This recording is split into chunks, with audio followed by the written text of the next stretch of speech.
Hello everyone, it's here, and today I'm just going to tell you about what's been going on very recently in my life. There might be a very big gap between this video and the other videos that I've done because I a lot of things happened. I could try to remember it another time and try to make a video about it, but for now we are going to go to 2 weeks back in time, or something like that, and that's when I traveled. I was traveling to the UK. So basically, what I just, I started playing a lot of MapleStory 2, and the guild leader was so kind and invited me over to his place in the UK on a summer vacation for 2 weeks. Or I decided I wanted to go for 2 weeks. Maybe it was a little bit too long, but I guess it was fine. I guess in the end. So yeah, and I traveled in the middle of July, and I came back in the end of July. So yeah, so it's pretty recent. And yeah, I remember the day I was traveling. I was super nervous like usual. But I did manage to sleep and stuff, which is pretty good. I woke up early, or like not early, like 10 o'clock or something. I don't think. I think. Oh wait, it's 9 o'clock. Never mind. I did have it written down, but I do not really want to look at it because I don't remember. But yeah, I did come early to the airport, and well, my mother, she drove me there, and she kind of put me off the in the like, I don't know what, like where you put people off from, like the parking place. We didn't find out where the closest place to the entrance was, so we kind of screwed up. We kind of like I kind of just left her car in the middle of the road, but it wasn't busy, so it was fine. Or it wasn't in the middle of a road. It was in a roundabout, just before entering a place you can't really enter with a normal car, or special permission. So yeah, um, so I did check in, and of course I was caught up in the security thingy, or not me as a person, but my things. I think it was my Nintendo Switch that I should have put out of my bag and stuff. So yeah, I guess that was that. And then I arrived at the airport, like I think it was 3 hours before actually having to travel. So at that time I just, I don't know, I just tried to relax, calm my nerves, and look in the window, look. Oh, and they even have a robot there. They have like even a robot named Sul, I think. Sul, which means sun in Norwegian. So yeah, there was a robot there, and it was very kind. When the people approached it, he turned his screen towards the people who approached, so they could see the information on its screen. It was really cute. And yeah, other than that, yeah, I think I was just talking on Discord with people, and yeah, that was pretty fun. And yeah, and then in the end, my airplane, it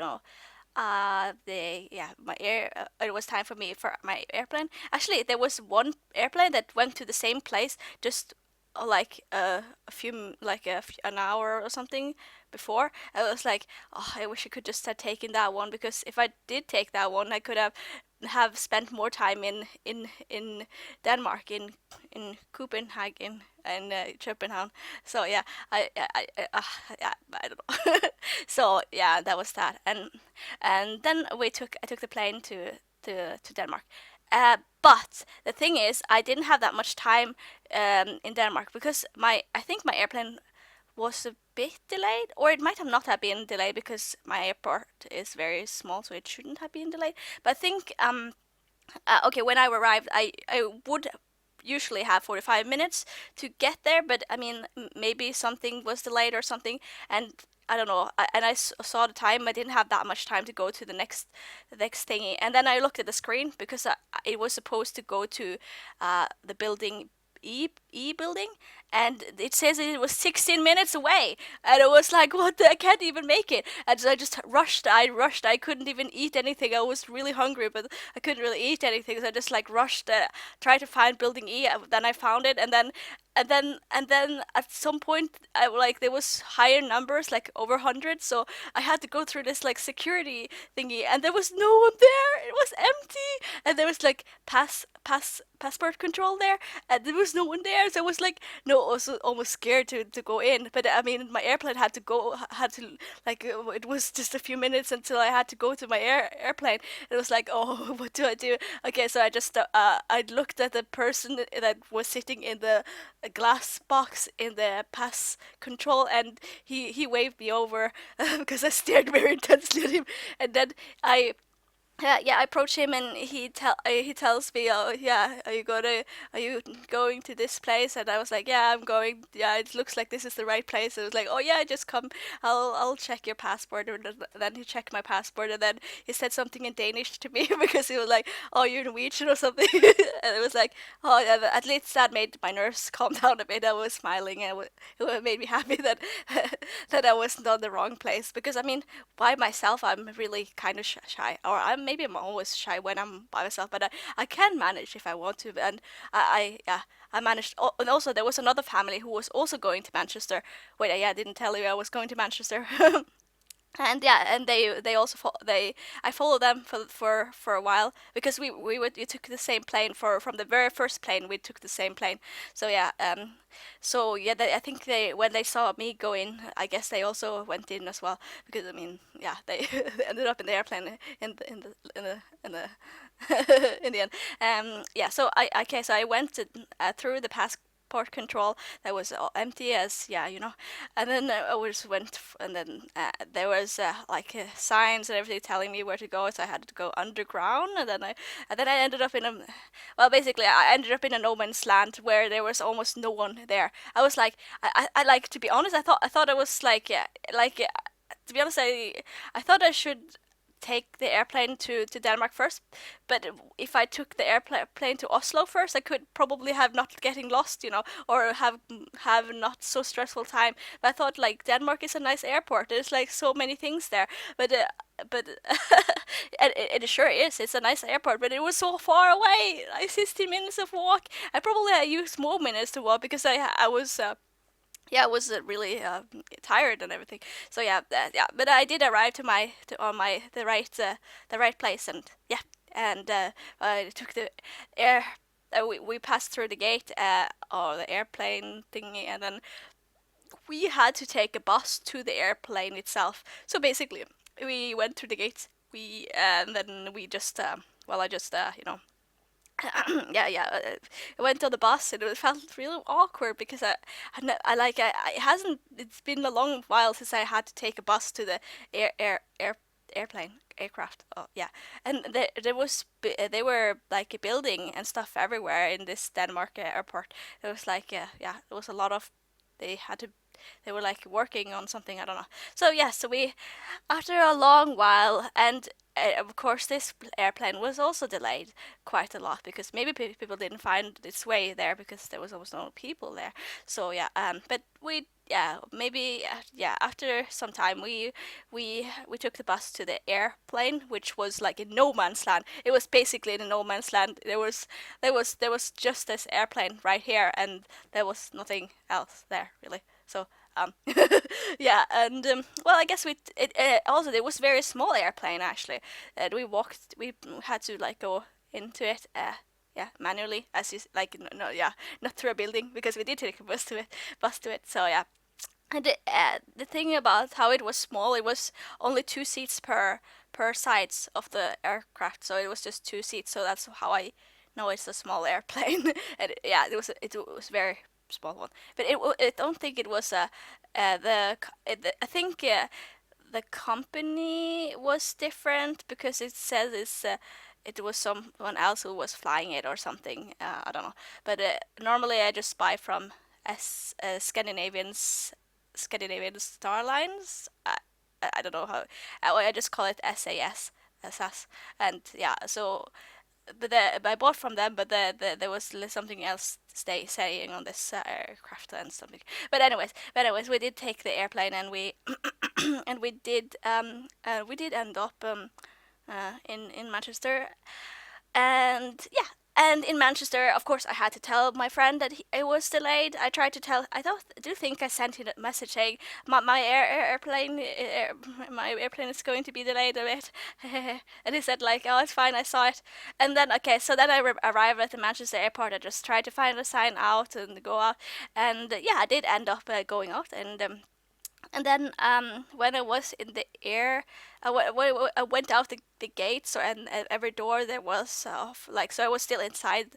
I think it was like inside the last part of the airport, and then I just looked around. I was like, he's probably outside, so I don't know where he is. I'm gonna call him, and at, at first I was like, okay, we call each other. It was like he was super happy that I was that answer, or that I called him, and it was like, I don't know where I am. I can't hear anything. Too much noises everywhere, and yeah, and it was sure. And then it said that, oh, you should just try to come out of the building. And okay, I was like, okay, yes. And I was like, I'm inside the building. Okay, I said, and he was like, oh, there's a bridge. Do you see the bridge? And I was like, no, I don't see any bridges. So because I was inside inside the building.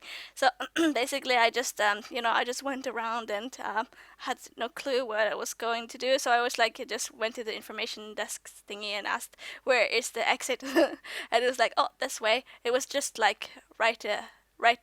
straight ahead, almost another way, like yeah, when I was looking at the information desk, it was to the left of me. So I went to the left and then went out the doors, and then I went. I don't know where I went. I just went. There was the main hall, but and then I could just go forward. There was like open area, but there was also like a smaller area to the right. So I went to the right because that was like a smaller, darker area, or yeah, like the smaller. So I just went that way, and then to the left. I think I basically went that way because other people went that way, so I thought maybe that's the way to go.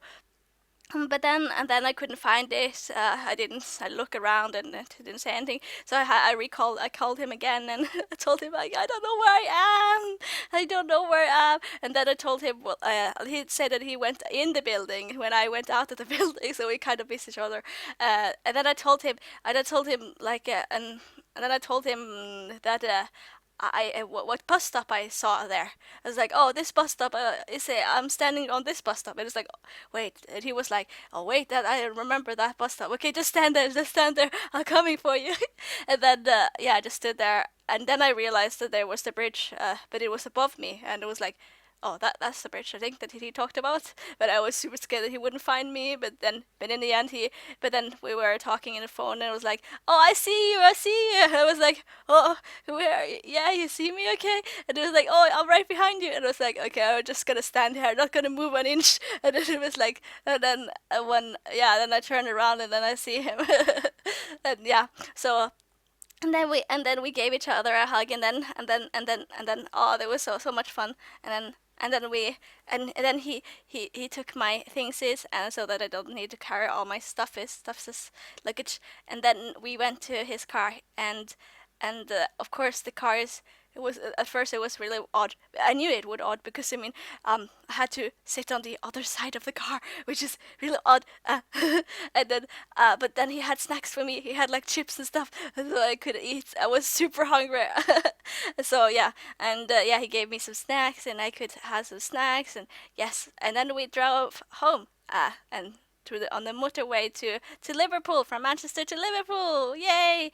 And then we arrived home. It was the house he lived in was quite old, and yeah, but I managed to settle in. The only thing that I was really concerned about was his everything was super dirty. I mean, the house was very old, and the floor of the room was super dirty. Like, I'm glad I took with me some sandals so I don't need to step on the floor, but it was super dirty. So yeah, and that was about whatever I can tell. I don't know if I can talk all night. So this was the adventure of that day, and yeah, and yeah, I will probably just maybe make more videos. It's harder when you remember it than when you are actually just doing it, you know. But I guess I could try to make more videos about my adventures, because because uh, because it's kind of fresh in the memory, kind of. And I did write it down. So yeah, so that's it for today. Um, or that's it for this video, I guess. So, see you in my next video. Bye bye.